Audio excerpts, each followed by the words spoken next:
The next verse.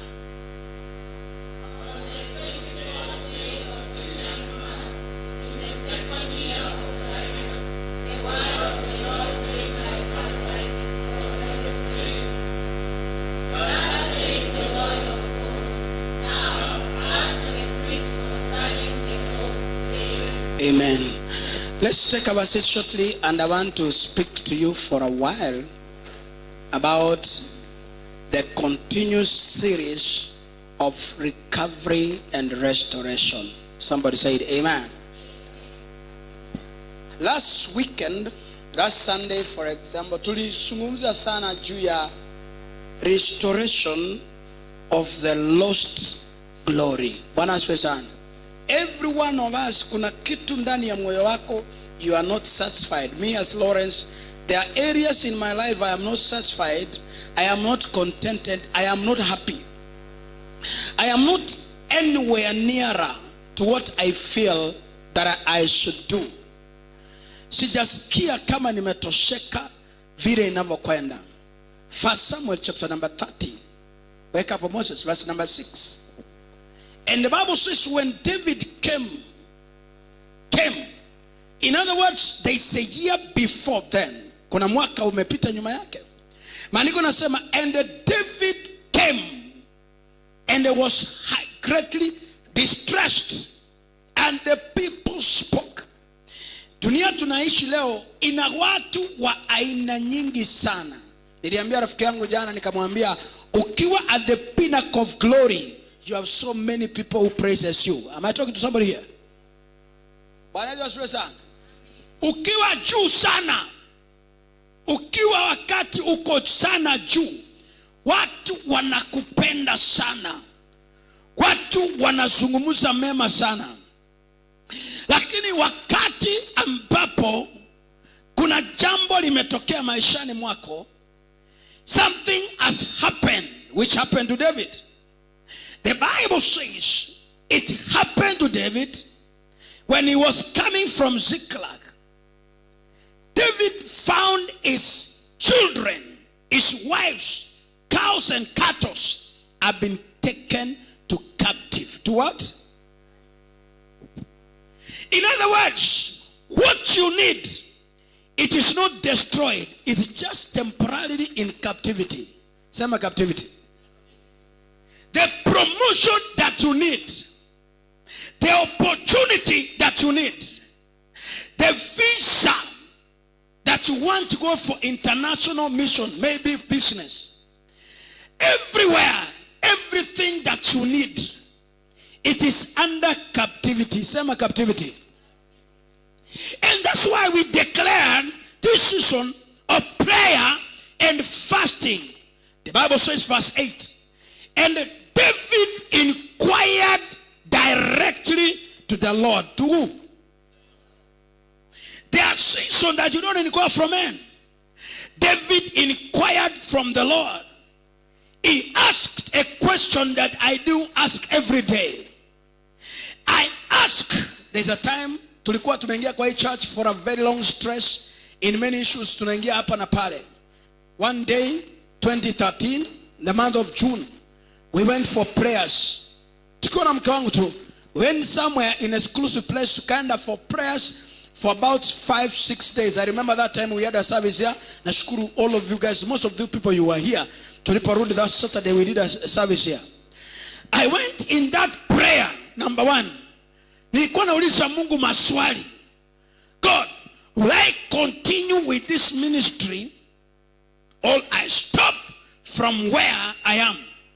Number 2, nikauliza Mungu, can I pursue the friendship, marafiki, urafiki ya huduma hii, mahali tumekweko? And I remember very well, na sitasahau, na niliandika in a brown notebook that I have. It was a diary, a brown one. I have it. Nilikuwa nimepewa na rafiki yangu.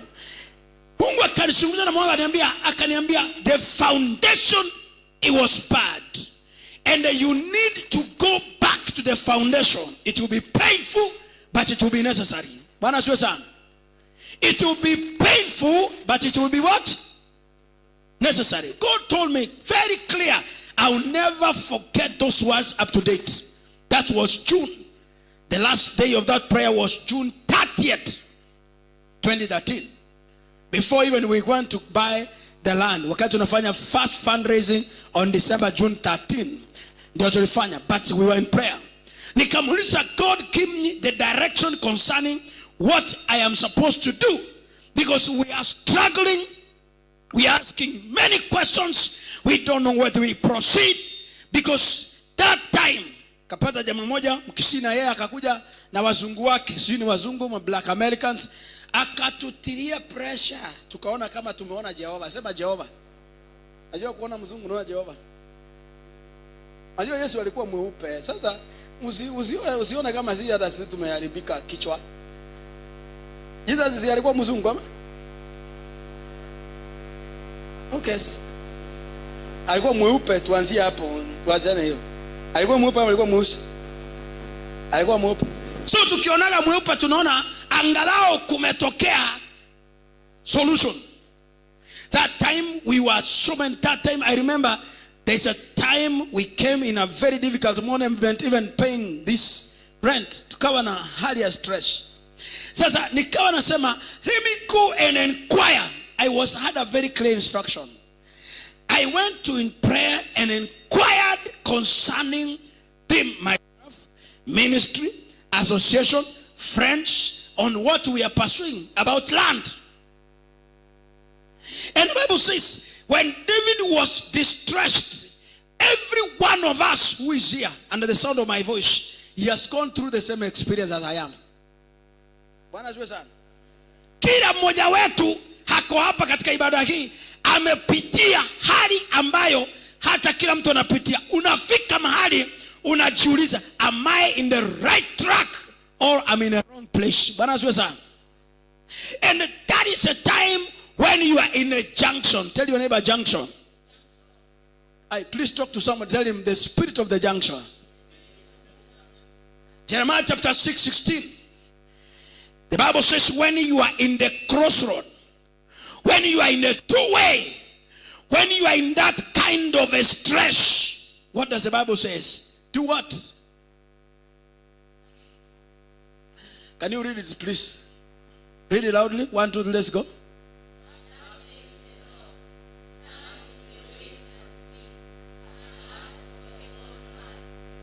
Where is a good way? Walk in it, and what will happen? I say you find what? So regardless on what you are going through, if you have done prayer, number one, prayer that you do, number one, it brings rest and peace. Sema peace. Sema peace. Hata kama watu hawakubaliani na what you are doing, as long as you have the peace of your heart, proceed doing it. I say continue doing it even if people don't agree with what you are doing. As long as you have the peace of God from your heart. Bwana asifiwe sana. Umewahi kuwa unajaribu kufanya, unasikia moyo inakataa, unasikia unapigana ndani kwa ndani, yani you have a lot of struggle within. Kuna mtu anayefanya kitu kama hiyo, na baada ya kufanya marizoli inakuwa negative, unaanza kusema I knew that if I could have listened to myself. Wanasema I could have listened what? That's when you stand. David is saying, the Bible says, and David stand and inquired from the Lord. And they asked one question from the Lord. And they said that I want to ask God, if I pursue on this one, will I recover? And one thing I love with God, always God has an answer to your prayers. There's no day God will miss an answer to your prayer. And I pray that 2016, God has an answer for somebody in this house. I say God has an answer for somebody in this house. Don't trouble your heart. Don't complain. Don't quarrel. But inquire from the God who is above your friends. When you inquire from above your friends, you get the peace of God from your heart. Wakati nilikuwa nafanya registration ya huduma, nikaenda kwa jamaa mara ya kwanza. Jamaa mmoja anaitwa Kamau Mkisi. Ako kwa registrar. He mishandled me. Tell your neighbor, mishandling. Ananiuliza, I was trying to talk to him in my language. You know, when you see somebody in an office who will more like your tribe. Nikaenda nikamsalamia Kikisii. Watu wamejaa hapo. Wewe sema bwana. Yani, you see the way kisses can talk like they are sent from hell. Especially when you are in office, you want some help from them. Have you ever tried? Sema bwana. Wewe sema, ongea lugha ya watu bwana. Na unajua mimi niko na tabia moja. Ukinistua mara ya kwanza 101%. Hata wakati nilikuwa natongoza bibi yangu hakunistua. Maana wadada wote walikuwa wananistua, walikuwa wananicheki, wananiangalia kutoka juu mpaka chini, wakiangalia my slippers, wananiona, this guy is mene, naanza tension. Wanauliza. Mmoja aliniulizanga, yani wewe brother, Lawrence, yani ukosea ati unataka kunioa mimi? Nikaingia uoga, nikauliza, am I a monkey? Because how do I look like? Niko serious. Nikasweat kutoka kwa makwapa mpaka kila mahali, nikawa na jasho chembamba. Nikaamua ku withdraw. Jamaa mmoja akaniambia, alikuwa anaitwa Moses, my friend, akaniambia, "Usiogopewa sana." Nikamwambia, nikasema, "Touch not the anointed." Na nikakaa ndugu yangu. Miaka ikaenda. Kila mtu anakufanyia mazoezi, unachelewa. Unafanya unauliza, okay. Kama waliponitisha, nikarudi. Na nikarudi kabisa, nikarudi na kulikuwa nimechukua forms. Nilikuwa nataka nimwambie, tafadhali, naweza nisaidia. After that post-election violence to it, nikarudi. That time I was going to Maua for a meeting. Nikamwambia bibi yangu, nikamchukua, nikamwambia twende Maua hii wiki. Nikaanza kumwambia what has happened.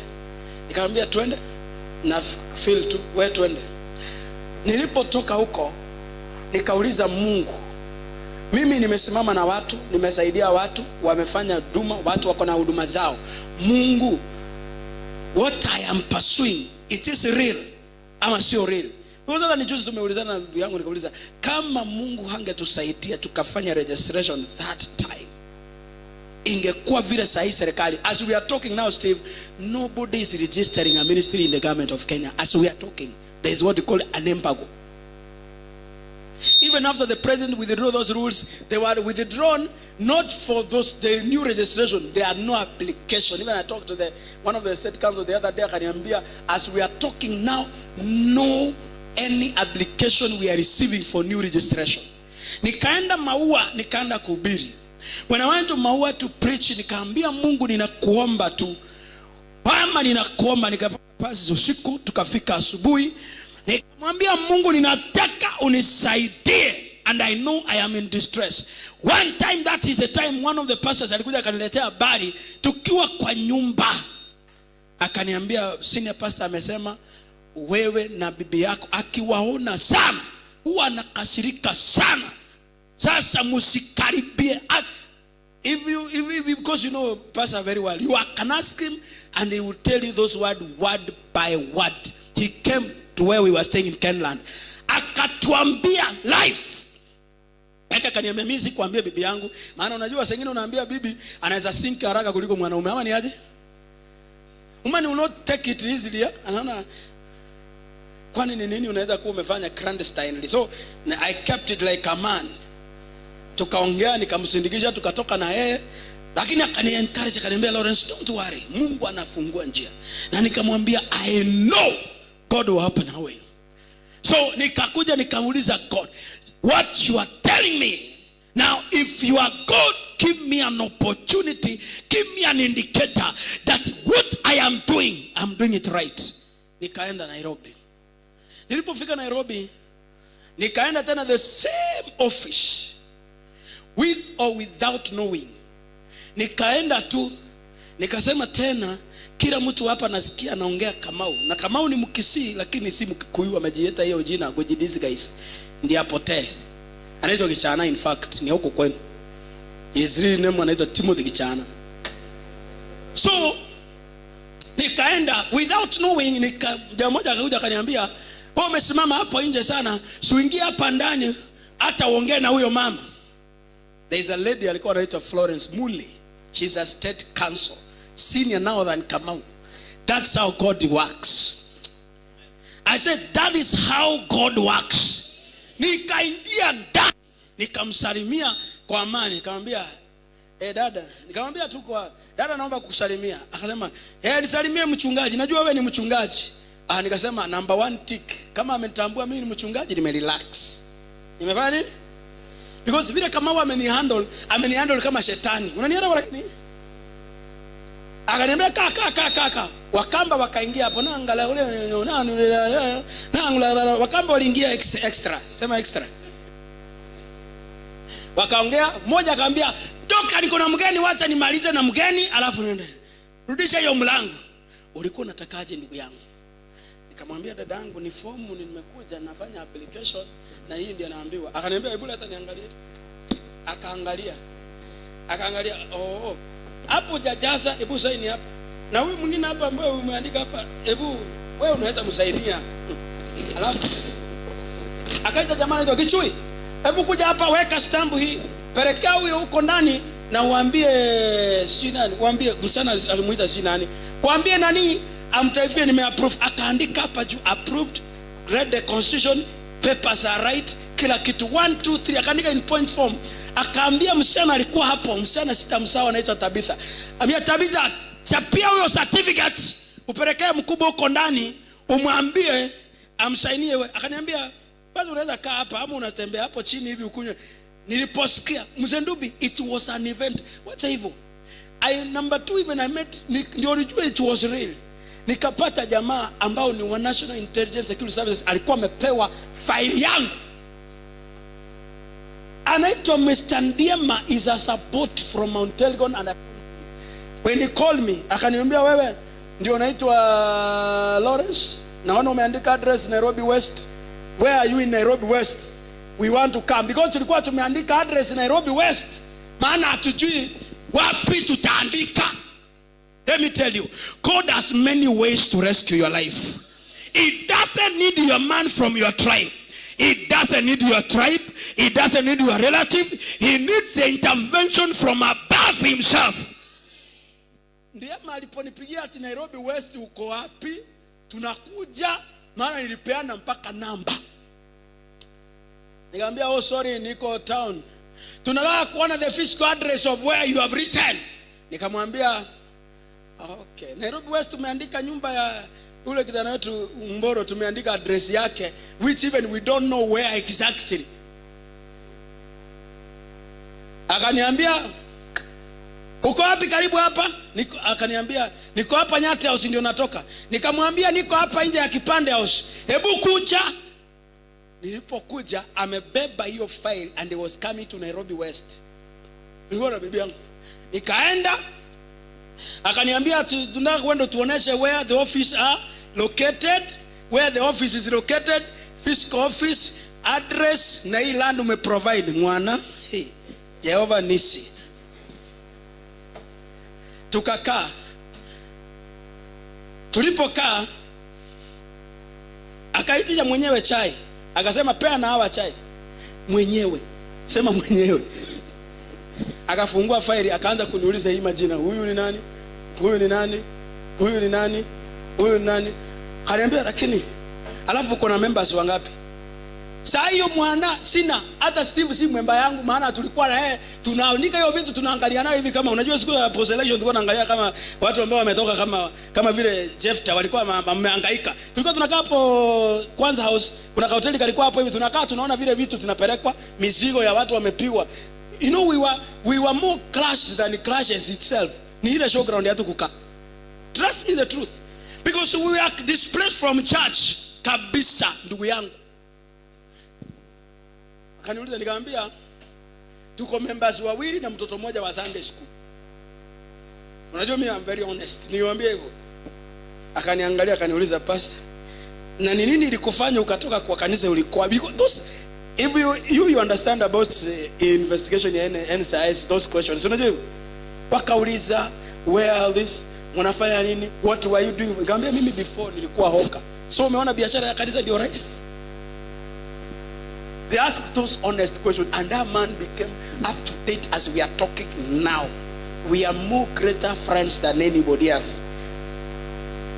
Akaniambia Anambia, "Sasa nikusainie tu. You look a very good man. Waenda sheria house. Mtu ajibebeangi faili, waenda. Utaikuta hapo asubuhi." And the report was very nice, Mzee Ndubi. When they looked, huyo mama said, when they looked at the file wakaangalia, the report was well written. Nice written. This is a man with 50 members. Ka ulimwengu wa roho. Sema ulimwengu wa roho.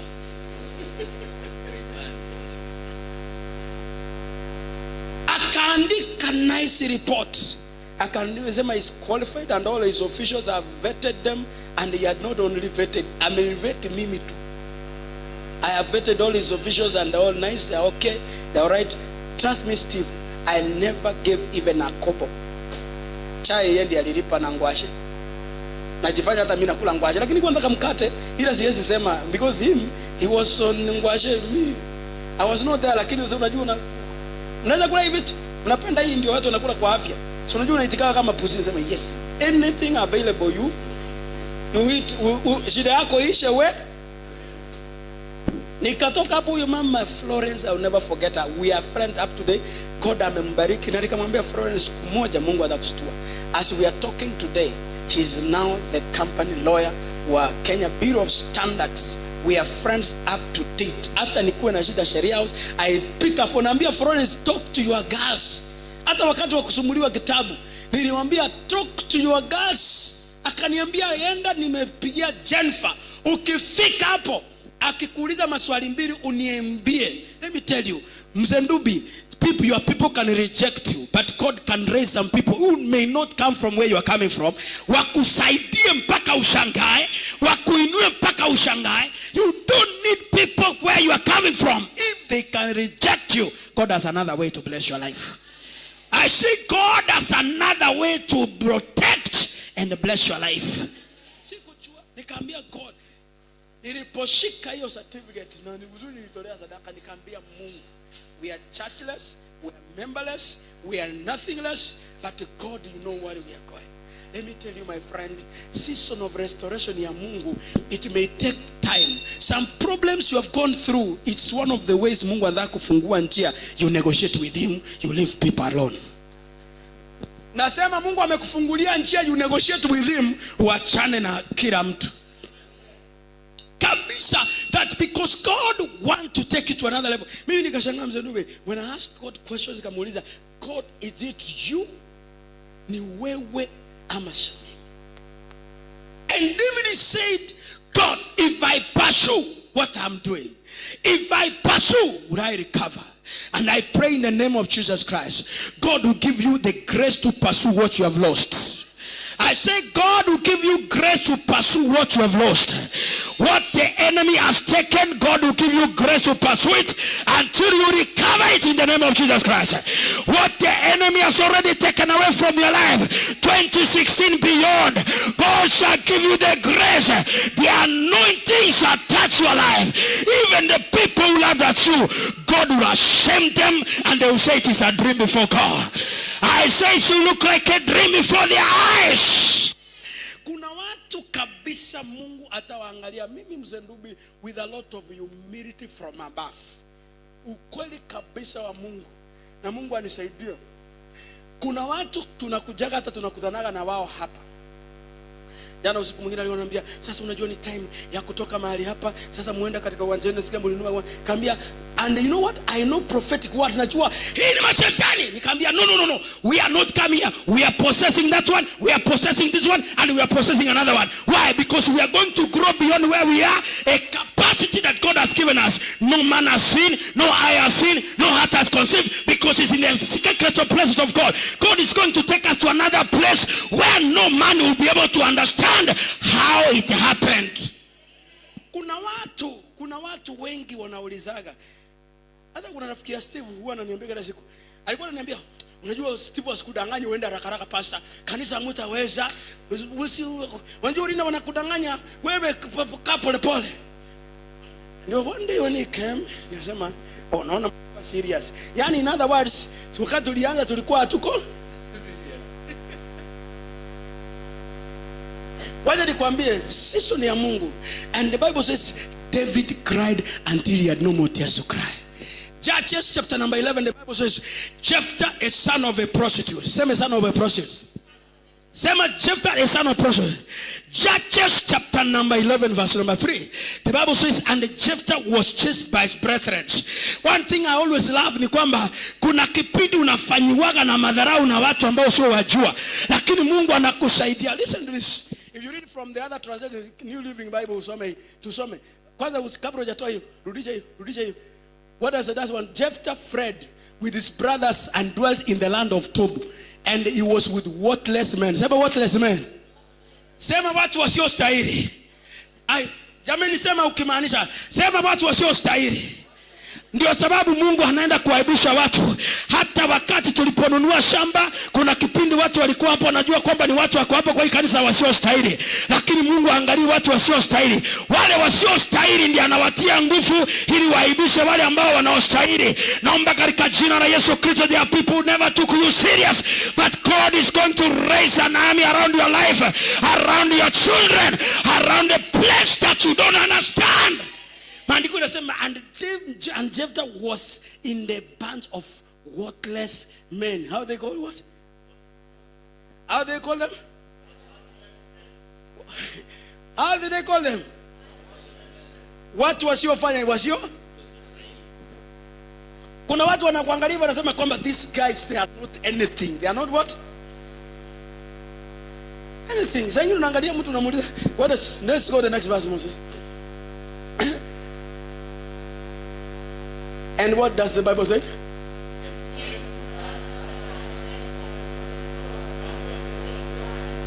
Mungu hajawahi kosa issue ambayo itakuset apart. See, when that brother of your friend of yours, let me give you an example with a good for going heart. When that brother of yours yesterday, you were telling us he want to take you a ride, he want to take you out. You were not even aware. You were so many people among them. But imagine without the knowledge, not even him. Ni Mungu tu anamtumia because you are doing it with your good heart. You're doing it to a friend, you're doing it to a man. When he singles out among the rest ya kwamba I am pleased, kuna kitu Mungu analetanga. Maybe kifo ya mama yake ilikuwa inafika, ndio Mungu achambue, aelewe kuna kitu ambao umetamani muda mrefu akijapatikanaga, lakini Mungu lazima raise issue somewhere so that God can make you a solution. I say God can make you a solution. I say God can make you a solution. It had to take Pharaoh to dream about the 7 years of the fattened cows and the 7 years of the thing, that Joseph may get that position. I say that Joseph may get the position. Let me tell you, God can use one opportunity under the face of the earth that he can take you to another place. Mateso ni ya muda. Maandiko nasema Jephthah, there's a war rose among them.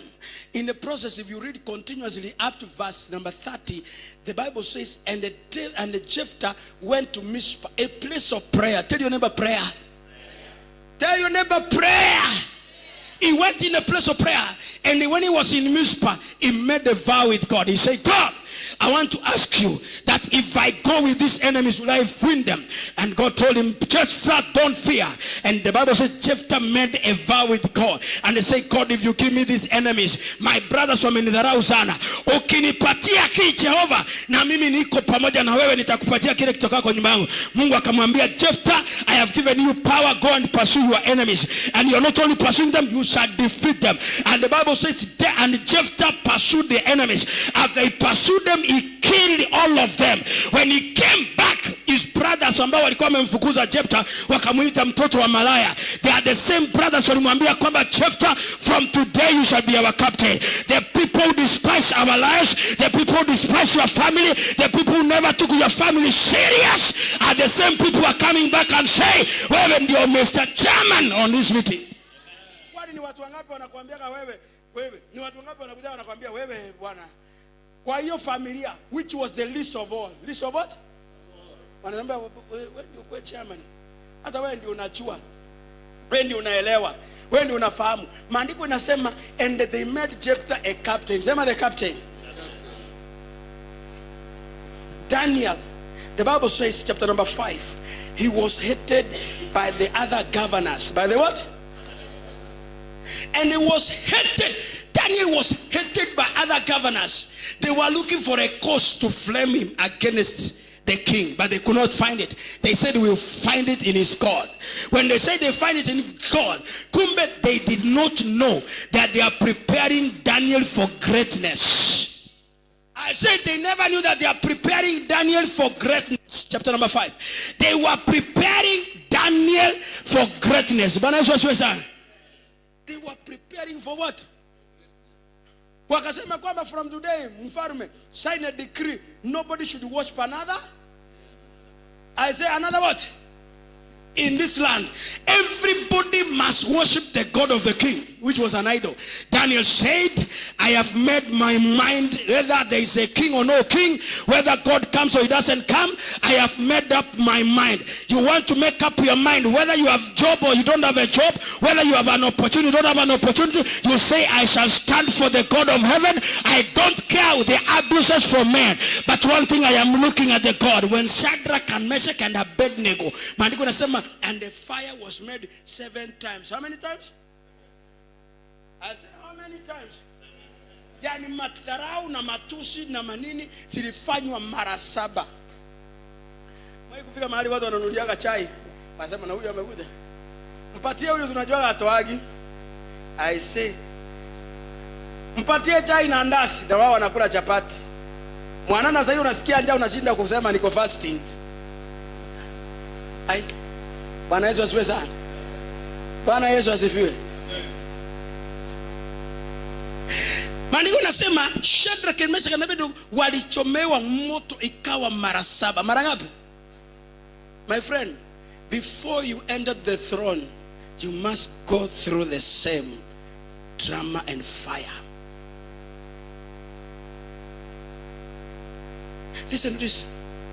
And David asked God, will I pursue? And if I pursue, will I recover? Lord, what? And I pray that God will give you grace to recover. I say God will give you grace to recover. I say God will give you grace to recover. Joel chapter 2:23. The Bible says, and the God was telling Joel. And they said, listen to me, Joel. Listen to me. What does the Bible say? And he told Joel, first of all, you must have fasting and prayer. Tell your neighbor, fasting and prayer.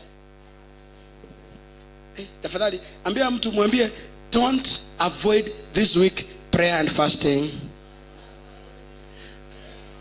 Ongea na mtu tumwambie hata kama hataki kusikia, mwambie please don't avoid. Mwambie this is the last stretch. Mwambie please don't avoid. Mwambie wiki hii ni serious. Mwambie wiki hii ni serious. What the Bible says, and be glad. Say, be glad.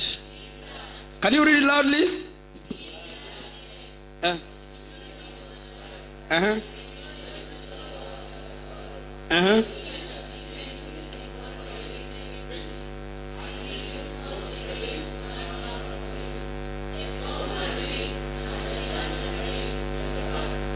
Skiza, anasema the former rain and yani the former rain. There's something that disappeared. It's called former. It's called what?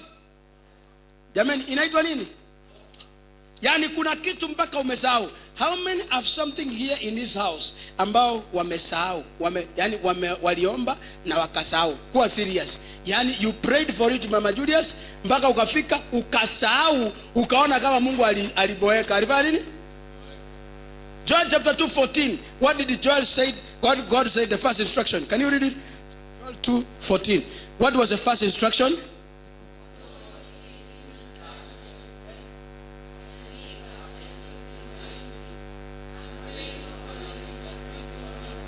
Next verse.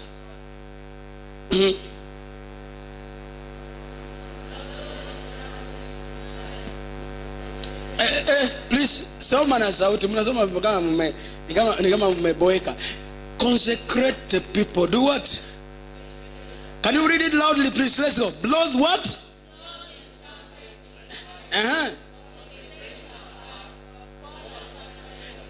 That's why we are calling it on Friday and Sunday. Same a sacred assembly.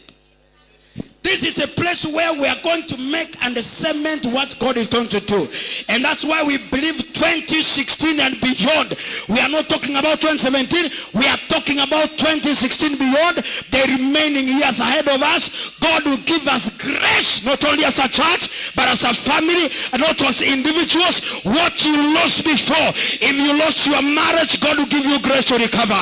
I say if you lost your marriage, God will give you grace to recover. If you lost your job, God will give you grace to recover. If you lost your business, God will give you grace to recover. If you lost your reputation, God will give you grace to recover. Hakuna uzee duniani. Nilienda Kirinyaga siku moja 2009. Ilikuwa 2009 kuambia yule mama wa 56 years. Huyo alifanya harusi. Sema harusi. Mzee Ndubi 56. Wacha kuniuliza kama atazaa. Hiyo kuzaa ni ya Jehova, si yako. 50 Jackson, I have it. I will send you hiyo nipigaga picha hizo hazijaitoka kwa simu yangu mpaka leo. 56 years. Amezeeka mpaka karudi akakuwa mpya. Sema mpya. Wakati wa kudansi hiyo siku ya harusi, yani kila mtu ilibidi ya dance. You know, everybody, even the enemies will dance and come and see whether it is true. Yani everybody will be there. You know, even your enemies, when there's a miracle, they will come to see it. I said they will come to see it. I said they will come to see it.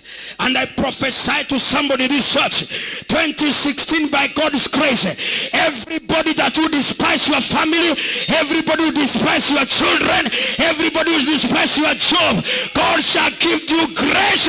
When you do the recovery, they shall attend your celebration. They shall attend your celebration. Celebration is a must. 56 years Mzee Ndubi. Arusi, si ati aliibwa akaenda Kombo. Mama 56. Msichana wa miaka 56. Hajakuwa mama na hajazaa ati akona watoto kama stairs ati wako kama 6. Alikuwa blank.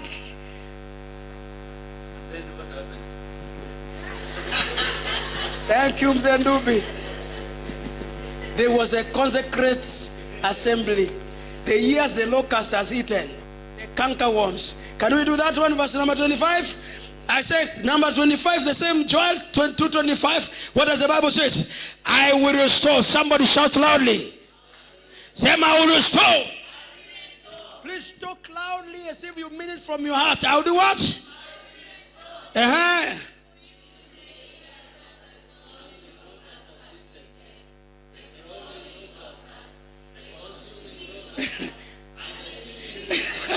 How many? They are eating us. The eaters are there. The consumers are there. The chewing are there. God is going to make those who consumed, God is going to bring it back. Those they chewed, God is going to bring them back. Those that they eaten, God is going to bring them back. And God is going to do the restoration. And the Bible says that I will send among you the peace, and my people shall not be ashamed anymore. I say my people shall not be ashamed. My people shall not be what? Watu wangu hawataibika. Go to the next verse. What does the Bible? They are chewing one, consuming one, and the eaters one. How many? Please, say number one. The eaters, the consumers, and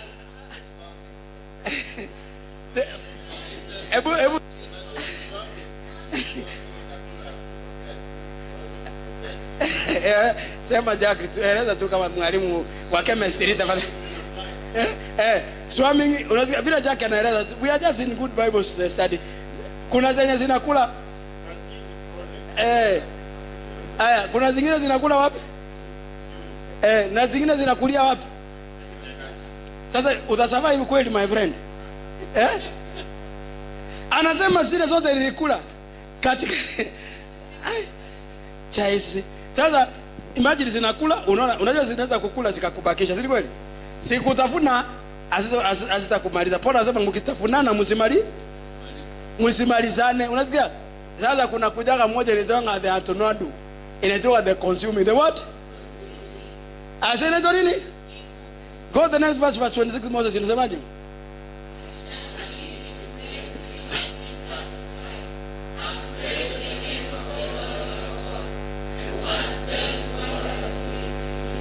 And my people, shout loudly, and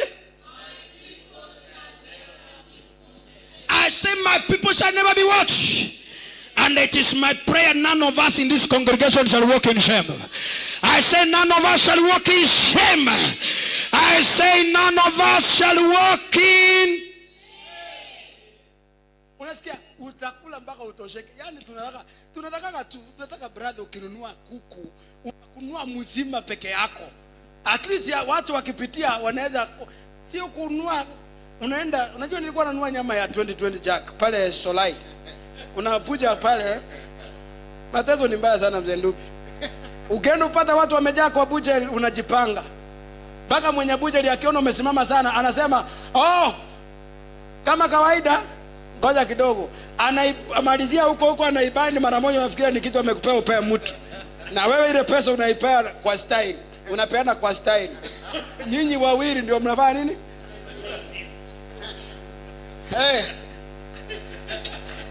Kweli. Huyu Mkalenjin naenda kumsalimia nafikiri next week.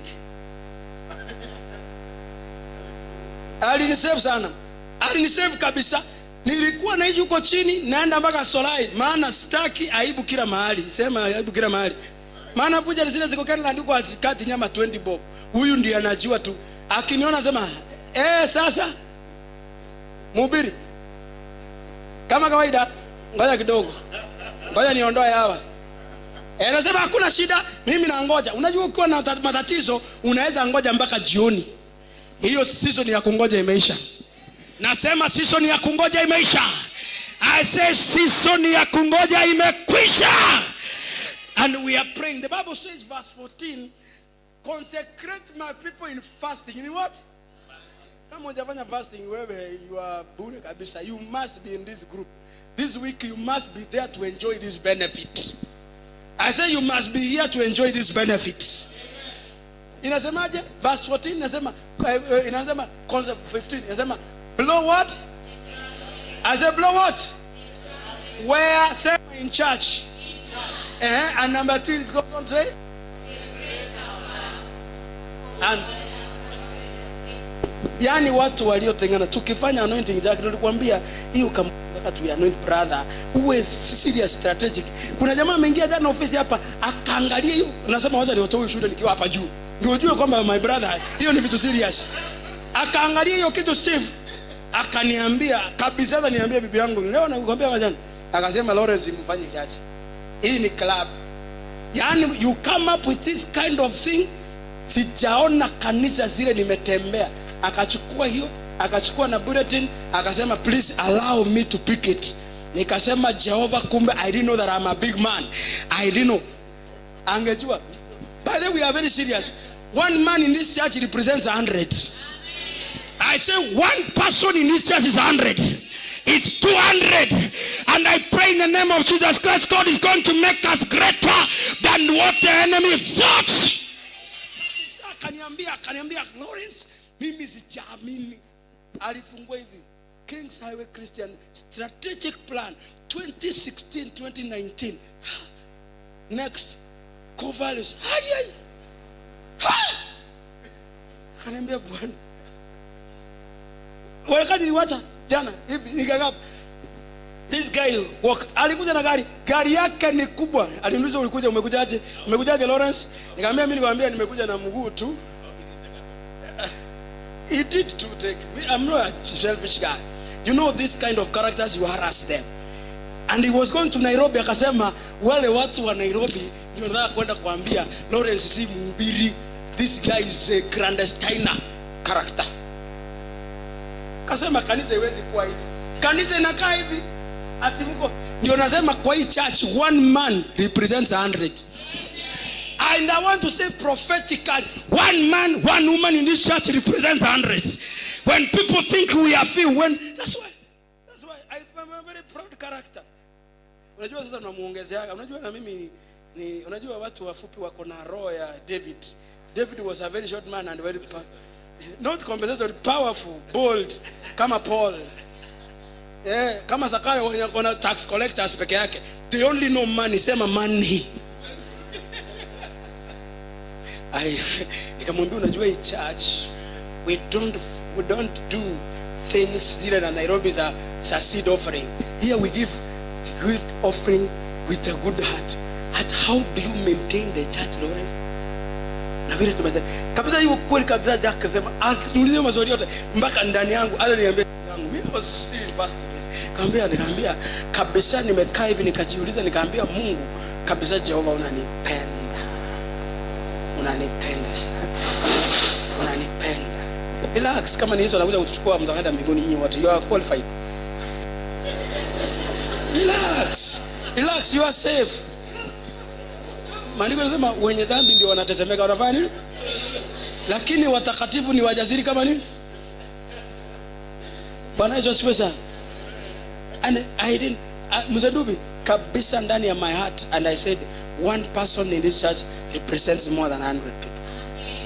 Trust me, I tell you, and I speak this one with a lot of confidence in my heart. Jack,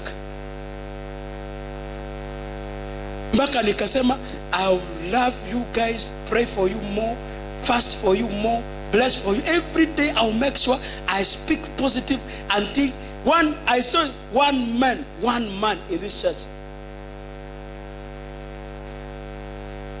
Hiyo makaratasi Jackson letter, Steve letter, makaratasi zile mnafanyia kazi. Mzendubi hujaendesha gari ya ningetaka kanyaga hii meza nisimame hapa. You are supposed to drive a car of your nature. Yani ile ya gari ya kweli, si kusimama uniambie pastor unajua nimechelewa kuja church kwa sababu sikuwa na gari. Asante. Sema amen. Kuna science imefanywa, nimalizia hapa kwa sababu science imefanywa Jack. The power of speech. Wanasema the power of speech affects the entire body system. Then wanasema I was reading another thing ambayo inaitwa the neurosurgeonist. Wanasema the power of the speech is the one that affects the entirety of the whole system of the body. Wanasema ati speech sasa wao wajui ile Biblia inasema kwamba the power of the what? I said the power of the tongue. Life and death is where? Sasa wao wanasema the power of the speech. If your speech will say I am sick, it communicates the entire systems of the whole body. Ndio masisa ina communicate the whole body. Unaanza kufeel mwezi nasikia sisikii, nasikia nini? Na ndio Isaiah akasema let the sick say mnaongea ni kama amuyu na habari. Let the sick say what? And let the poor say. And let the poor say. When people think, Steve, wakati unaida gari yako hama, ulida the beast. Yes, don't change the language. Continue calling the beast. Jack, hata yako ni beast, kwanza iko na rangi ya beast. Don't mock me, oh. Don't mock me. The Bible says when God came and talked to Sarah and said, you shall have a baby. The Bible says she laughed. She did what? And God said, hata kama umecheka lakini kwa sababu ya Bwana yako nitakupatia tu mtoto, lakini wewe utaishi, utakufa na huyo mwana mume nitamwacha akae. You know, Sarah alizaa tu Isaac na akaenda. Abraham akabaki, tena akaoa, akazaa 6. So usichezage, don't mock God. Kama mwanako amekwambia kitu ukidharau sister, utadisappear na atabaki. Abraham remained Jack Steve until he was 148 years. I didn't know that Sarah died. No, she died after she gave birth. Yeye si alichekelea hiyo miracle. Yeye ndiye alileta conspiracy ya kusema enda ulale na maid, tumechoka kungojaga huyo bwana wako atujui na kwa wapi, tuendelee na maisha. Baadaye in chapter 18 maandiko yanasema and the angel walked in. Abraham was always careful. When they walked in akaambia kujeni, akaleta basin akasema kuja niwaoshe miguu ile mmetembea mmechoka sana brother. Mama ingia ndani, tengeneza kakitu. Usikwage mchoyo, maana kukiingia malaika sema leta kitu. When he prepared something to eat, the Bible says on those characters that anasema, hey, sikiliza vizuri, bibi yako, mtoto yako mwenyewe ambaye atazaa kwa tumbo yake. Biblia inasema Sara akiwa jikoni, sema kwa jikoni. Mama mzee, actually that's what the Bible says. Mama, kama mimi tumbo imeoza. Biblia inasema Mungu akamuuliza Abraham immediately, akamuuliza mbona Mungu, God was very careful. God alikuwa nafikiri alikuwa mkisi. Haongeagi na mwanamke direct, anaongea na mwanaume. Alimuuliza mbona bibi yako amecheka? Unajua angekuwa ni Mjaluo ama Mkikuyu, angeenda mara moja direct amuulize neka wao. Yaani unajua wao they don't have respect na daughter in law. Si ni kweli?